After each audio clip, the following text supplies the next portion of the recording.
Hey guys, this is PODFIC, and today we're going to be reading Insane or Not Insane, That Is the Question by Alright, what's all this then? This is Chapter 8. Jason had considered canceling more than once. It would have been easy. A short, polite message. Can't make it. Work. Or something more evasive. Got held up. Both technically true, both plausible, but Tim had shown up for him more than once now. He'd walked into that gala without warning, stayed neutral throughout the fallout, listened without jumping to conclusions, and, perhaps most unexpectedly, looked at Jason like someone worth getting to know. Not just a case to dissect or a bomb waiting to go off, not even like a brother exactly. More like a stranger Tim wanted to give a second chance to. For real this time. So, Jason let him come over. His apartment still wasn't much. Still clean, neutral, and painfully sterile. The only personal touches so far were a battered copy of Crime and Punishment on the side table, and the red kettle on the stove, because Gotham tap water still tasted like rusted pipe and disappointment, and he liked his tea. When Tim stepped in, he looked around with some kind of detached curiosity one might have when touring a model home. This place is... Tim's brows drew together. Are you hiding from the press, or preparing to commit tax fraud? Jason snorted. Temporary lease. I'm not exactly nesting. No kidding. Tim took a cautious seat on the couch, glancing at the empty walls. It's like an Airbnb. If Airbnbs cater to emotionally unavailable assassins. Hey, Jason said, raising an eyebrow. I'm plenty emotionally available.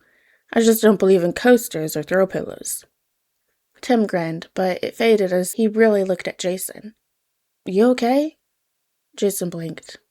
Yeah? Why? You look like you haven't slept at all. He hadn't.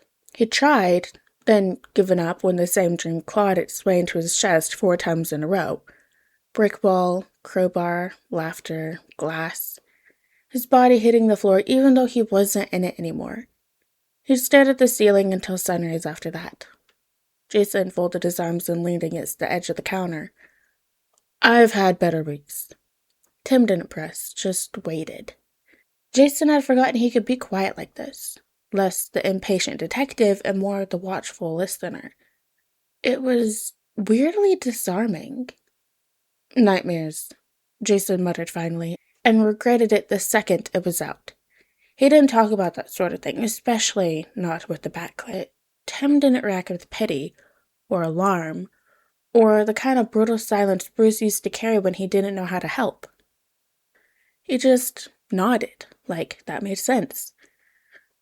I figured, he said softly. Jason looked away. It's not like I thought I'd be fine.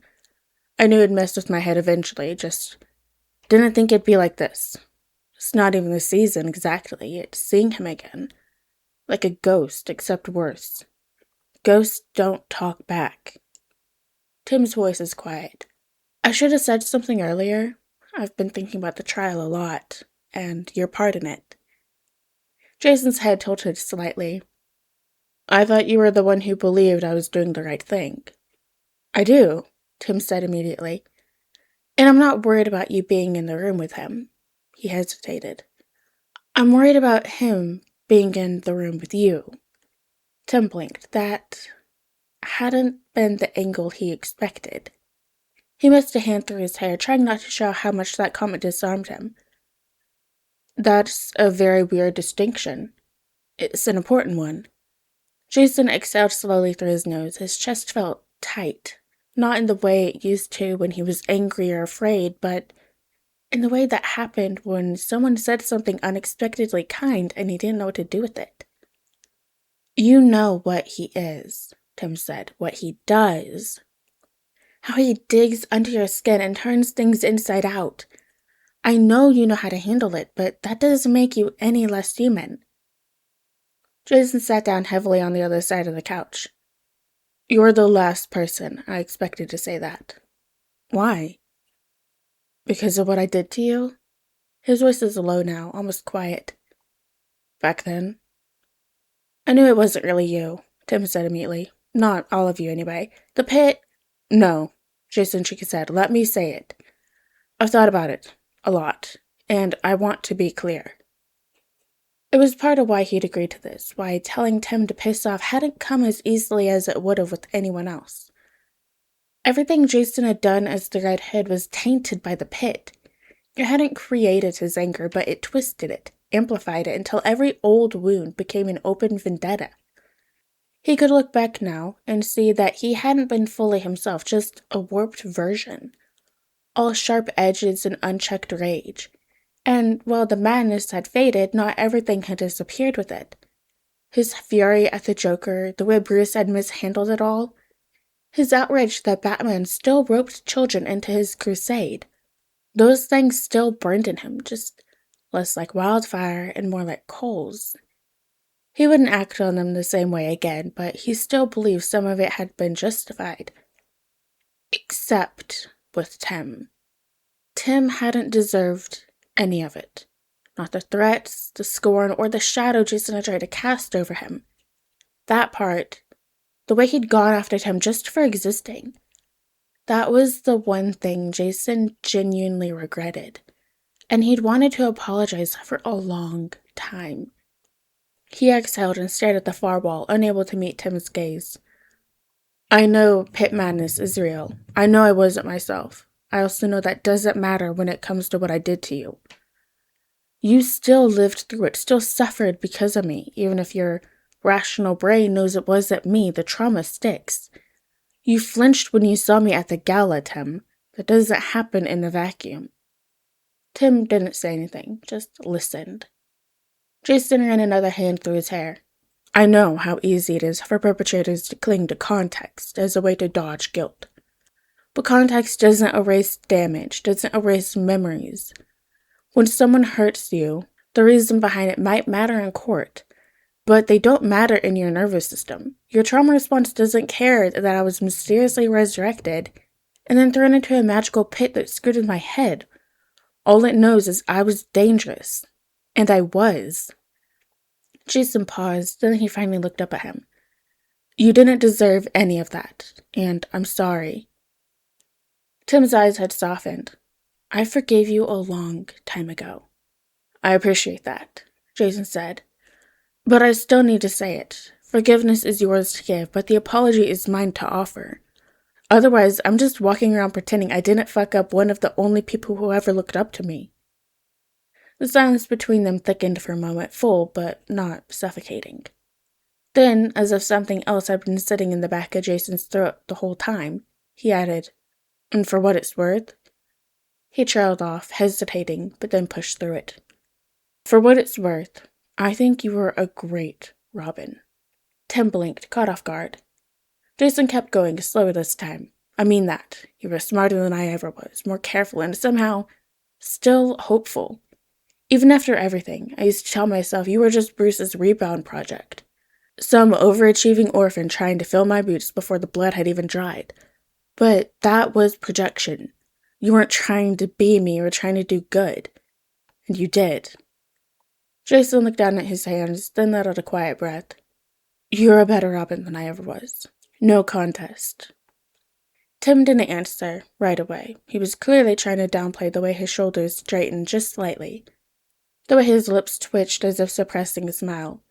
But the quiet pride in his eyes gave him away. Thanks, he said eventually.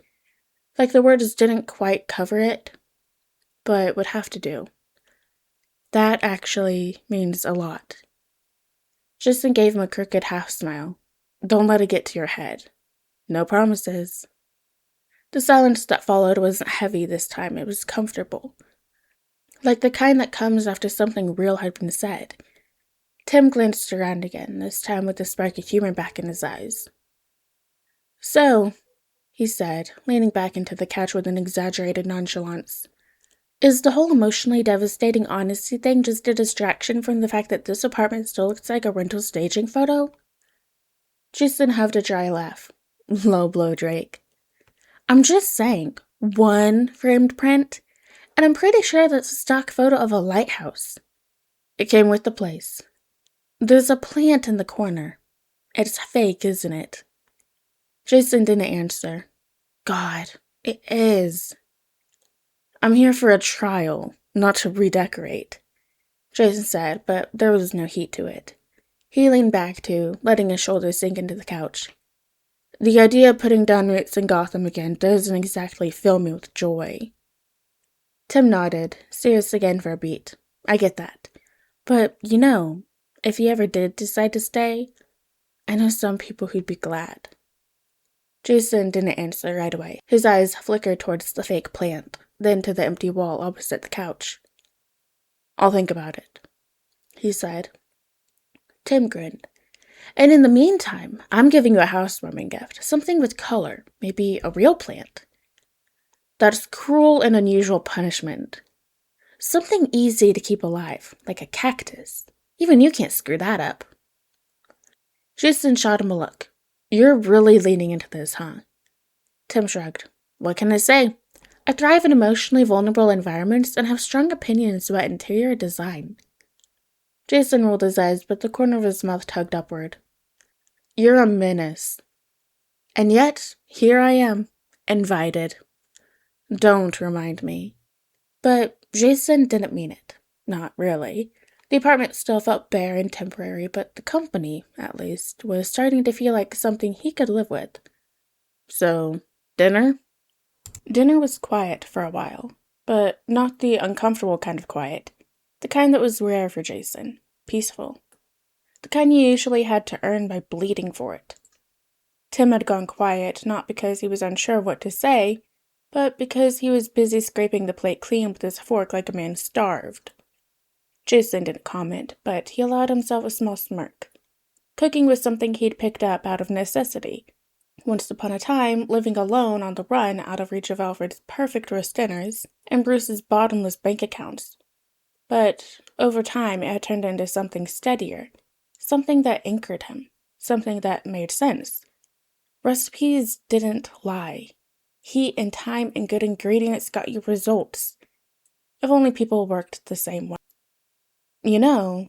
Tim said, finally, mouth half full and tone vaguely accusatory. You really buried the lead here. Jason raised an eyebrow. Which lead? The fact that you cook like someone who's been housing gourmet dinner parties in the French Riviera? Jason snorted. Yeah, I threw the last one in Marseilles. Forgot to invite you. You joke, but if the whole psychiatrist/reformed vigilante thing ever goes belly up, you'd be a 5-star chef in like 5 minutes. Jason shrugged.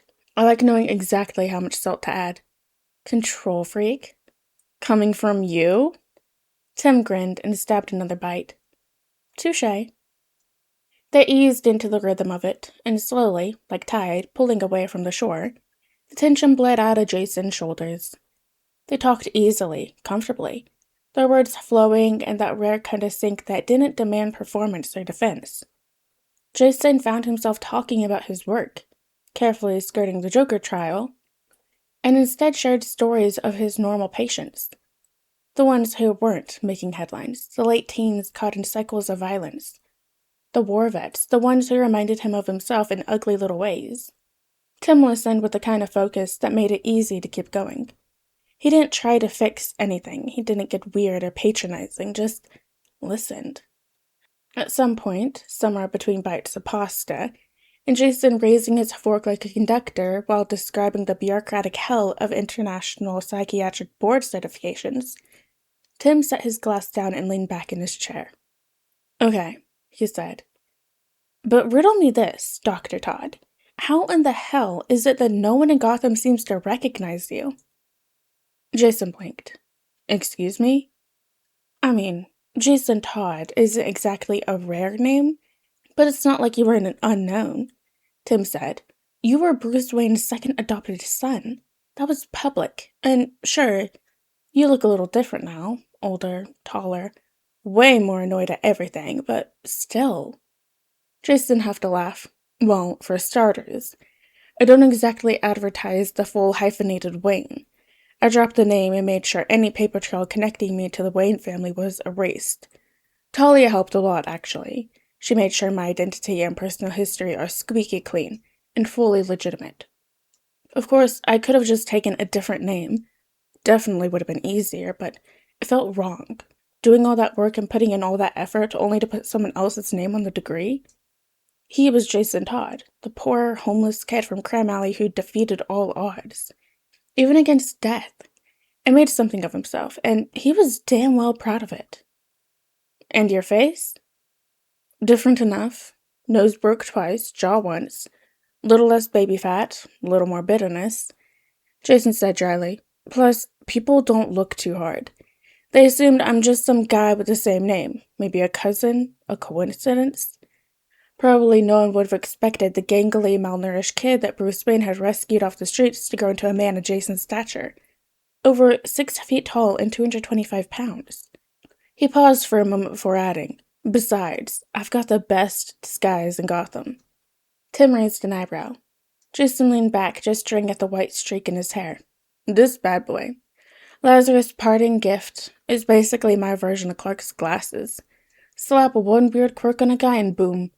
Instant anonymity. Tim snorted into his water. Yeah, because a dramatic white streak is so subtle. You're basically Gotham's rogue anime protagonist. I'll take that over Ghost of Wayne Manor past. Tim grinned but tilted his head.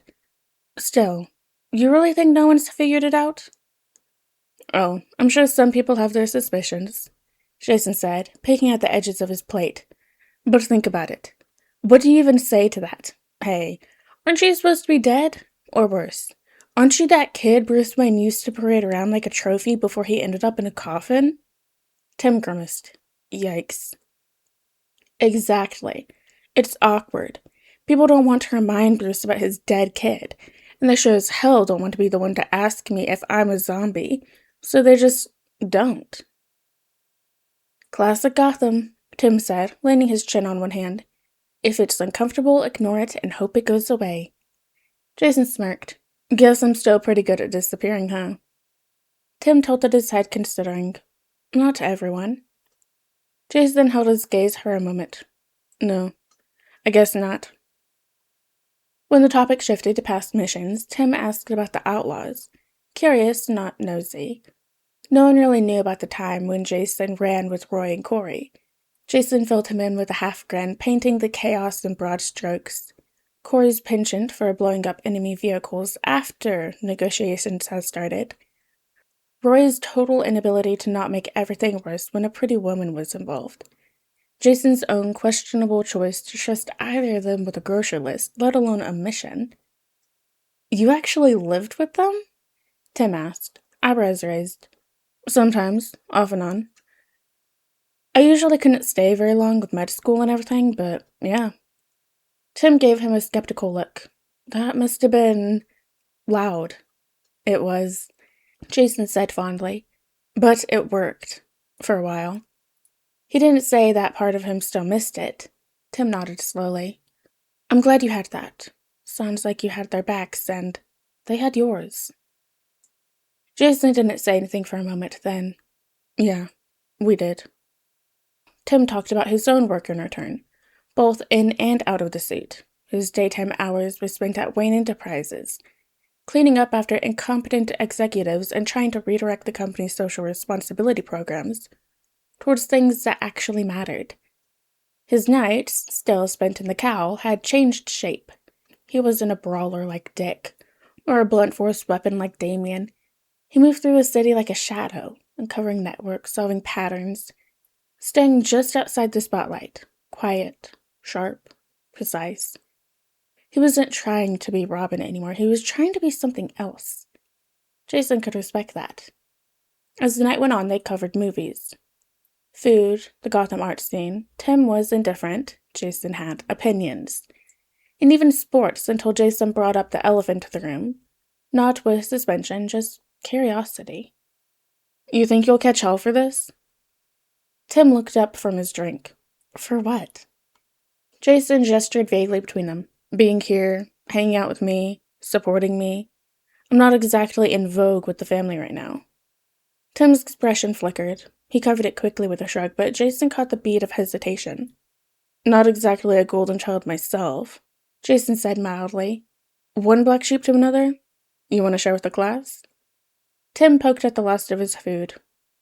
You're not annoying enough to be a therapist in disguise, are you? I already told you I'm a psychiatrist, Jason replied dryly. We listen, sure, but we also judge. Professionally. Tim huffed a laugh, but didn't look up right away. The silence stretched, not uncomfortable, just waiting. I don't know, Tim said finally. I think I always assumed you thought I had it easy with them, after everything with you. Jason didn't deny it. Maybe he had. Well, when Bruce disappeared, got lost in the time stream, Tim began. Everyone thought he was dead. Dick took over the mantle. He took Robin from me and gave it to Damien. To give him something stable, something to hold on to. I don't know. And me? I tried to convince them Bruce was alive, but no one believed me. Not even Dick. There was no bitterness in his voice, but Jason could hear the old bruise beneath his words. A quiet ache, dulled over time but never fully healed. I left, Tim said. Went on my own. Fought to bring Bruce back. I did it. And when he came back, nothing changed. Damien stayed Robin. No one apologized. Not for doubting me, not for sidelining me. I was just expected to slide back in. Jason was quiet. He remembered hearing pieces of the story, but hearing it now, in Tim's voice, stripped of bravado and told like something still sore beneath the skin, it landed differently. Since then, Tim went on, it's felt like I'm always hovering at the edge of things. Useful, sure, included, sometimes, but I don't know if I'll ever feel central again. Not like I used to. There was an odd sort of symmetry to it. Different circumstances, but the same ache. The same flicker of being replaced, discarded, overlooked. Jason leaned back in his chair, the last of his drink warming in his hand. Guess we've both been ghosts in that house. Tim glanced up at him, and something unspoken passed between them. Maybe, he said, but I'm not dead yet. Jason smiled, slow and crooked. That's the spirit. They sat in silence a little longer, thoughtful but lighter now, like something hidden had been aired out and could finally breathe. They were lingering over the last of the wine, the air around them winding down into comfortable quiet. The kind where the presence of another didn't feel like an intrusion, just a gentle reminder that you weren't alone in the room, or the world. After dinner, Jason stretched out on the couch, long legs crossed at the ankle, wine glass balanced on his chest. His muscles ached the way they always did after too many nights without proper sleep, but it was distant now, softened by the food, the warmth, and the surprising ease of the evening. Tim glanced over at him. You look like you're about 5 minutes from passing out. Jason snorted. I look like that most days lately. Tim was quiet for a beat, then a little tentative. You think you might sleep better if someone was here? Jason blinked. The question caught him off guard, not because it was absurd, but because it wasn't. He sat up slightly, looking at Tim with a furrowed brow. You offering to babysit me? I'm offering to be here, Tim said simply with a shrug. I know what it's like, after something big, when your brain won't shut up and every time you close your eyes it gets worse. You don't have to talk or do anything, I could just stay. Jason stared at him for a moment. That wary, instinctual reflex to deflect flared up. Some old wiring from a time when vulnerability was a liability, and company meant someone trying to manipulate or fix him. But Tim wasn't offering any of that. He wasn't pitying him, just offering quiet. Jason exhaled slowly. Doubt it'll help. Maybe not, Tim agreed. But maybe it won't hurt. Jason didn't answer right away. He glanced around the apartment. The cold white walls, the untouched bookshelves, the lone flickering bulb above the kitchenette. And something in his chest ached. Not sharply, just a dull pressure that reminded him of every temporary place he'd ever holed up in, telling himself it didn't matter if it was empty because he'd be gone soon anyway.